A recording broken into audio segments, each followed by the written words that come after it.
Microphone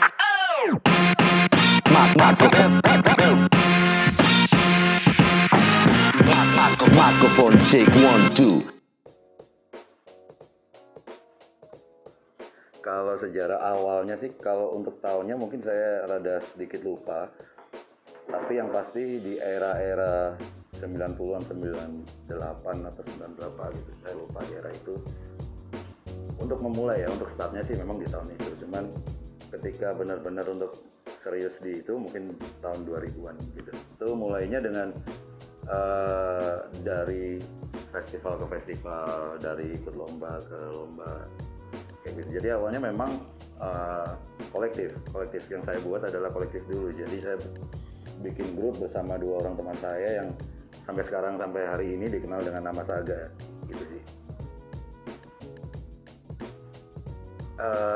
Kalau menurut saya hip hop itu musik yang simple tapi dia bisa mendeliverikan dengan baik. Buat saya sih, kalau buat saya mungkin orang baru ngeh pada tahun ini bahwa hip hop itu sesuatu yang slow aja, yang santai aja, nyantai aja sih, cuman bisa dicerna dengan baik gitu. Buat saya sih itu sebenarnya itu. Tapi kalau secara lirik, kalau ada beberapa orang yang memang suka melihat musik secara keseluruhan dalam bentuk lagu, ada orang yang memang suka ini artis ngomong apa ya, ini artis cerita apa ya, ada yang memang lebih ke kontennya yang dia omongin apa, ada orang yang suka sama dengan keseluruhan aja gitu sih. Kenapa Sonja? Karena Sonja itu kalau dalam bahasa ininya sih memang artinya anak Tuhan sih. Kalau Sonja memang bahasa Inggris aja anak kan, kalau Jah itu dalam bahasa Afrika, dalam bahasa Jamaika memang artinya Tuhan sih, memang artinya itu. Jadi memang dibuat untuk supaya energinya baik aja, sebenarnya begitu. Kalau pertama kali manggung ya masih sekolah ya, waktu masih SMP kelas 3 atau SMA kelas 1 gitu. Itu di Surabaya tahun 98, 99 begitu. Jadi kita mengawalinya mungkin karena kolektif ya, jadi kita senang aja rame-rame, bukan yang solo yang kita ini enggak sih. Jadi memang karena kolektif, kita benar-benar bikin lagu, kita benar-benar ikut dari panggung ke panggung, ikut lomba sampai akhirnya punya single. Terus kita ke Jogja karena pada saat itu memang belum ada yang bisa produce music dengan baik pada saat itu, dan yang bisa melakukan itu hanya orang-orang Jogja buat saya. Jadi untuk musik pada saat itu, pada tahun-tahun itu memang kita dekat sama Mas Anto Gantas, mungkin Santo Gantas atau untuk Mas Anto. Jadi beliau yang membantu kita dalam Mas, kita pengen keluarin lagu nih tapi kita nggak punya musik kayak gitu. Jadi emang semua musik dibantu sama Mas Anto. Akhirnya dari situ awal kita bikin kompilasi lah, dari situ sebagai teman-teman Surabaya, yuk kita bikin kompilasi. Awalnya dari situ semuanya, dalam bentuk recording ya, bentuk recording, ada fisiknya. Itu torehan pertama kali yang Surabaya punya ya, perang rap pada saat itu dari Pasukan Rekord. Itu yang kita punya awal sekali. Dari situ membuka pintu semua, dan di kompilasi itu judulnya Gateli itu bahasa Surabaya. Ya, Gateli dalam bahasa Surabaya. Nah itu yang berarti yang produksi itu Mas Anto. Lirik segala semuanya. Lirik teman-teman nulis semuanya, nulis sendiri. Cuman untuk musik itu dibantu sama Mas Anto semuanya. Yeah. Jadi memang kalau dari jadi Saga itu orang 4, saya, Tiger T, Brampi dan juga Dante Joni. Tadinya orang 4 memang, terus sekarang tinggal bertiga karena memang si Dante Joni ini memang ada kejadian khusus ya, saya bilang, yang memang karena pada saat itu berita memberitakan bahwa orang ini mengalami stres dan tidak mampu menjalani hidup dengan benar. Padahal kejadian sebenarnya juga nggak begitu, itu yang kita tahu. Tapi memang ya kita sedih aja mendengarnya, karena memang pada kenyataannya ketika kita tahu dari fisik ketika dianya meninggal, memang ini sih nggak benar, maksudnya nggak normal aja nih, ini badan nih nggak normal gitu. Jadi kita berpikir, berasumsi ya, mungkin kita sih asas praduga tak bersalah gitu, kita berpikirnya memang kayaknya dibunuh sih kayaknya gitu, cuman kita nggak bisa membuktikan itu gitu. Kalau saya sendiri kan akhirnya saya ini lebih ke produce music gitu. Sebagai rapper juga saya juga produce music. Jadi memang kalau referensi saya untuk sebagai produser, saya harus mendengarkan semua musik. Tapi kalau untuk referensi saya menulis lirik, paling hanya ada beberapa orang seperti Kamen, seperti Mos Def. Itu aja sih yang saya dengerin sampai hari ini. Orang-orang itu aja begitu. Menurut saya di tahun ini hip hop bisa dibilang jauh lebih stabil dari tahun-tahun sebelumnya. Karena kalau tahun-tahun sebelumnya di Indonesia, khususnya di Indonesia sih memang dinamika industrinya memang hip hop itu akan naik, terus mungkin beberapa bulan kemudian dia turun, terus beberapa bulan kemudian dia akan naik lagi. Kalau di tahun ini buat saya tahun paling stabil industri hip hop berjalan dengan benar. Semoga di tahun 2020 dan seterusnya akan stabil. Mungkin itu juga pengaruh dari seluruh pulau, seluruh kota di Indonesia yang mereka semua punya rilisan gitu.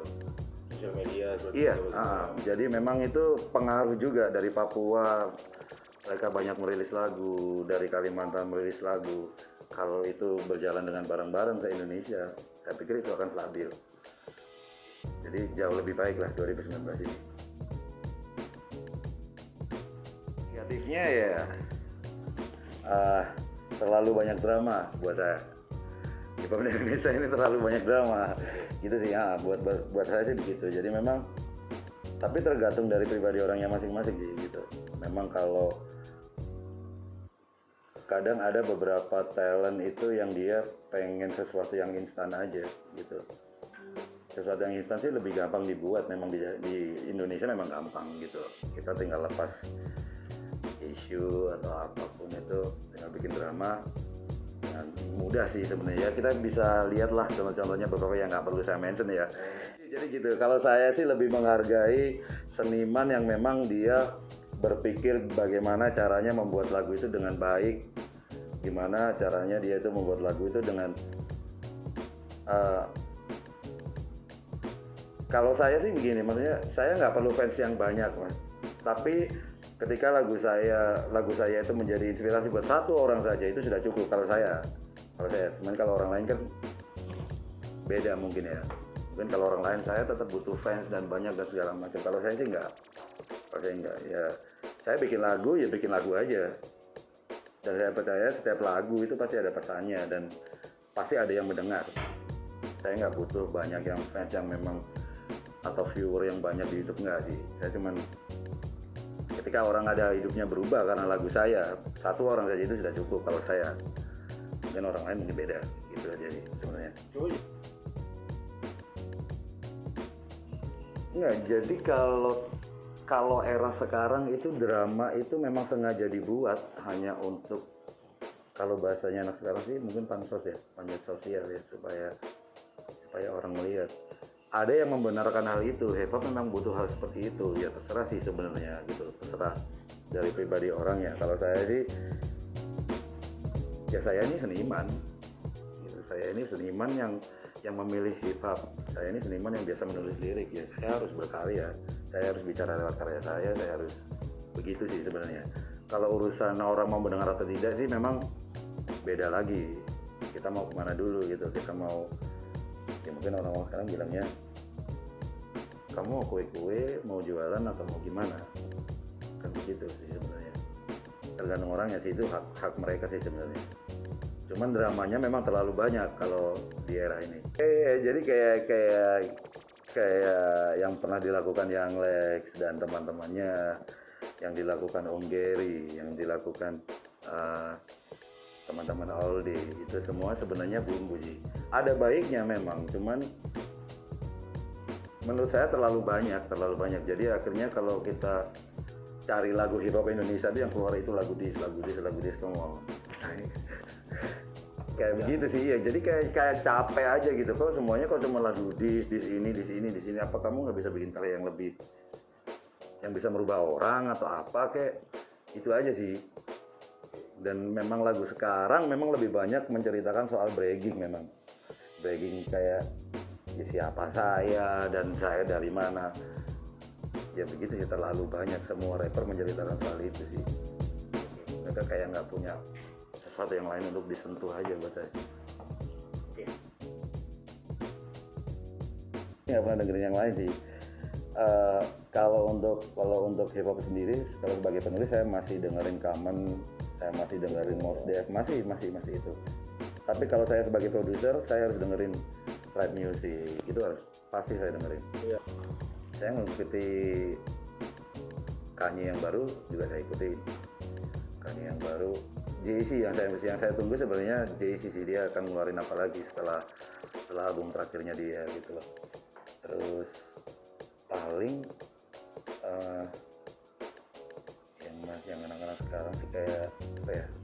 Kayak Lil Wayne menurut saya masih menarik untuk didengarkan. Kalau ya Lil Wayne itu aku masih digging soal dia punya karya apa lagi. Terus kayak Yellow Wolf aku juga masih dengar kayak gitu sih. Kalau untuk Indonesia saya menunggu albumnya Mario Zwingle. Mario Zwingle sama albumnya Black Kumo udah. Kegiatanku sekarang sih aku lagi nyiapin album ketiga. Jadi saya udah punya 2 album. Sekarang melangkah ke album ketiga gitu. Karena memang ketiga pengennya memang beda, pengen beda dari yang satu dari yang kedua gitu. Mungkin saya akan bikin lo-fi sih, full lo-fi music yang bener-bener lo-fi begitu deh. Ini apa?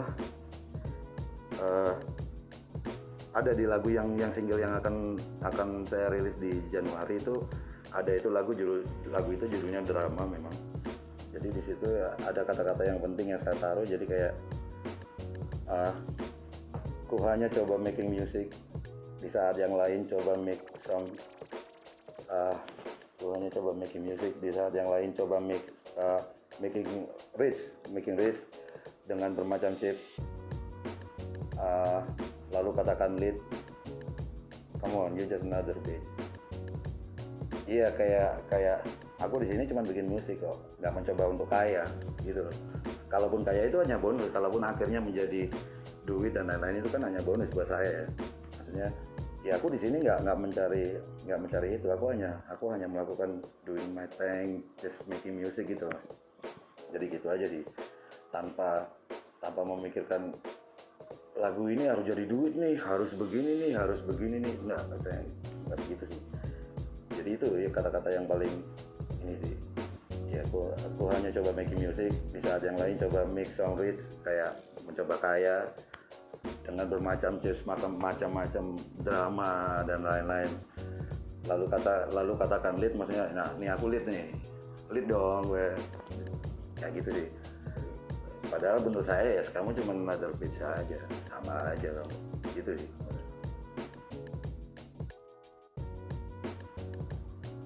Saya nggak pernah merasakan di titik terendah ini, karena saya memang nggak berharap apa-apa dari itu. Gitu. Jadi saya melakukan ini karena saya senang aja, gitu loh. Karena saya senang menulis, karena saya senang dengan musik, karena saya senang dengan hal-hal yang producing kayak mixing, mastering dan lain-lain. Jadi saya nggak pernah mengalami titik terendah sih, untungnya sampai hari ini gitu. Karena saya nggak pernah mengharapkan apa-apa gitu. Tetap melakukan sesuatu yang saya suka aja, karena saya juga suka dengan hal-hal producing, how to mixing, how to mastering, bagaimana caranya menempatkan lagu dengan posisi. Ya begitulah, engineer ya, lebih ke engineer. Jadi saya nggak pernah merasa bosan atau karena musik itu kompleks banyak ya, musik itu kita akan selalu belajar, buat saya gitu sih. Jadi saya nggak pernah merasakan berada di titik terendah atau saya bosan dengan ini, nggak pernah gitu sih. Impor Indonesia Keren. Black Kumo Komerik. All day. I can say nothing. Can say nothing.